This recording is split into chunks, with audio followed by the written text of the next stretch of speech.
ನಮ್ಮ ಗ್ರಾಮೀಣ ಭಾಗದ ಗೃಹಿಣಿಯರಿಗೇನಾದರೂ ಈ ಸೊಪ್ಪು ಕಂಡ್ರೆ ಬಾಯಿ ಚಪ್ಪಲಿಸುತ್ತಾ ತುಸು ಹೆಚ್ಚೇ ಕೊಯ್ದುಕೊಳ್ತಾರೆ. ಸಾಮಾನ್ಯವಾಗಿ ಇದನ್ನು ಬೆರಕೆ ಸೊಪ್ಪಿನ ಜೊತೆ ಬೆರೆಸಿ ಸಾಂಬಾರು ಮಾಡೋದು ರೂಢಿಯಾಗಿದೆ. ನಮ್ಮ ಹಳ್ಳಿಗಳ ಕಡೆ ಇದನ್ನು ಮುಚ್ಚಗೋಣಿ ಸೊಪ್ಪು ಅಂತ ಹೇಳ್ತಾರೆ. ನುಚ್ಚಗೋಣಿ ಸೊಪ್ಪು ಬೇರೆ ಇದೆ, ಆದರೆ ಇದು ಮುಚ್ಚಗೋಣಿ ಸೊಪ್ಪು. ಹಾಗೆ ಕೊಮ್ಮೆ ಸೊಪ್ಪು, ಬಿಳಿ ಕೊಮ್ಮೆ ಸೊಪ್ಪು, ಬೆಳೆಕೊಮ್ಮೆ, ಎಮ್ಮೆ ರೊಡ್ಡಿ ಸೊಪ್ಪು ಅನ್ನುವ ಹೆಸರುಗಳಿಂದಲೂ ಕೂಡ ಕರೀತಾರೆ.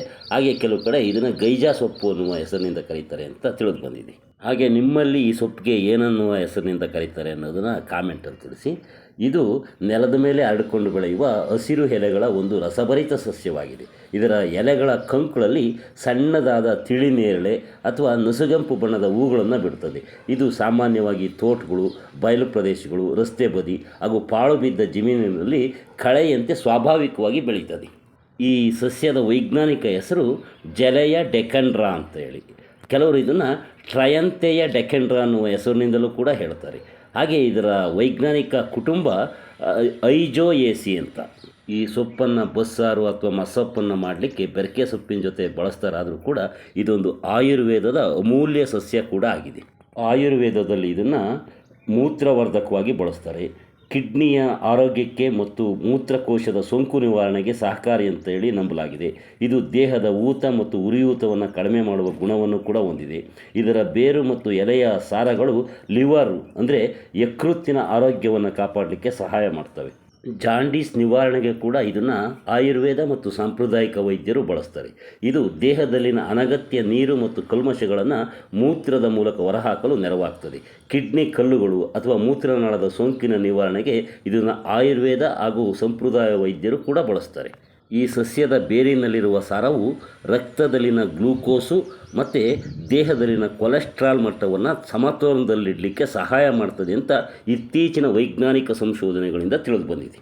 ಪ್ರಾಚೀನ ಆಯುರ್ವೇದ ಗ್ರಂಥಗಳಲ್ಲಿ ಕೂಡ ಈ ಸಸ್ಯದ ಬಗ್ಗೆ ಸಾಕಷ್ಟು ಉಲ್ಲೇಖಗಳಿದ್ದು ಇದನ್ನು ಸಂಸ್ಕೃತದಲ್ಲಿ ಪುನರ್ನವಿ ಅಥವಾ ವರ್ಷಾಭು ಅಂತ ಹೇಳಿ ಕರೆಯಲಾಗಿದೆ. ಪ್ರಾಚೀನ ಆಯುರ್ವೇದ ಗ್ರಂಥಗಳಾದ ಚರಕ ಸಂಹಿತೆ ಹಾಗೂ ಸುಶ್ರುತ ಸಂಹಿತೆಯಲ್ಲಿ ಇದನ್ನು ಶ್ವೇತ ಪುನರ್ನವ ಅಥವಾ ಬಿಳಿ ಪುನರ್ನವ ಗುಂಪಿಗೆ ಸೇರಿಸಲಾಗಿದೆ. ಅಲ್ಲದೆ ಇದನ್ನು ಮೂಲ ಪುನರ್ನವ ಸಸ್ಯಕ್ಕೆ ಅತ್ಯುತ್ತಮ ಪರ್ಯಾಯವಾಗಿ ಇದನ್ನು ಬಳಸ್ಬೋದು ಅಂತಲೂ ಕೂಡ ಆ ಗ್ರಂಥಗಳಲ್ಲೇ ಸೂಚಿಸಲಾಗಿದೆ. ಮತ್ತೊಂದು ಪ್ರಾಚೀನ ಆಯುರ್ವೇದ ಗ್ರಂಥವಾದಂತಹ ಭಾವಪ್ರಕಾಶ ನಿಘಂಟಿನಲ್ಲಿಯೂ ಕೂಡ ಇದರ ಬಗ್ಗೆ ಉಲ್ಲೇಖಗಳಿದ್ದು ಇದನ್ನು ಮೂತ್ರಪಿಂಡದ ಆರೋಗ್ಯಕ್ಕೆ ಸಹಕಾರಿ ಅಂತೇಳಿ ಆ ಗ್ರಂಥದಲ್ಲಿ ತಿಳಿಸಲಾಗಿದೆ. ಅಲ್ಲದೆ ಅದೇ ಗ್ರಂಥದಲ್ಲಿ ಇದನ್ನು ಊತ ನಿವಾರಕ ಸಸ್ಯಗಳ ಪಟ್ಟಿಯಲ್ಲಿ ಸೇರಿಸಲಾಗಿದೆ. ಈ ಸಸ್ಯದ ಬಗ್ಗೆ ಪ್ರಾಚೀನ ಆಯುರ್ವೇದ ಗ್ರಂಥಗಳಾಗಲಿ ಅಥವಾ ಆಧುನಿಕ ಸಂಶೋಧನೆಗಳಾಗಲಿ ಅದೇನೇ ಹೇಳಿರಲಿ, ಇದಕ್ಕಿಂತ ಮುಖ್ಯವಾಗಿ ಈ ನಮ್ಮ ಗ್ರಾಮೀಣ ಭಾಗದ ಹಿರಿಯರು ಇದನ್ನು ದೇಹದ ಕೀಲು ನೋವು, ಸೊಂಟ ನೋವು ಮತ್ತು ವಾತದ ಸಮಸ್ಯೆ ಇರುವಾಗ ಈ ಸೊಪ್ಪಿನ ಪದಾರ್ಥಗಳನ್ನು ಮಾಡಿ ತಿನ್ನುವ ಪದ್ಧತಿ ಗ್ರಾಮೀಣ ಭಾಗದಲ್ಲಿ ಇರುವುದನ್ನು ನಾವು ನೋಡ್ಬೋದಾಗಿದೆ.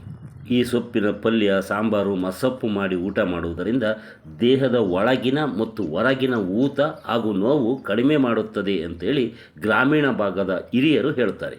ಇದರ ಬೇರಿನ ಕಷಾಯವನ್ನು ತಯಾರಿಸಿ ಕೆಮ್ಮು, ಅಸ್ತಮ ಮತ್ತು ಉಸಿರಾಟದ ಸೋಂಕುಗಳ ನಿವಾರಣೆಗೆ ಬಳಸ್ತಾರೆ. ಇದು ರೋಗ ನಿರೋಧಕ ಶಕ್ತಿಯನ್ನು ಕೂಡ ಹೆಚ್ಚಿಸ್ತದೆ. ಅಂದರೆ ಇದರ ಬೇರಿನ ಕಷಾಯವನ್ನು ಮಾಡಿ ಕುಡಿಯುವುದರಿಂದ ರೋಗ ನಿರೋಧಕ ಶಕ್ತಿ ಹೆಚ್ಚಾಗ್ತದೆ.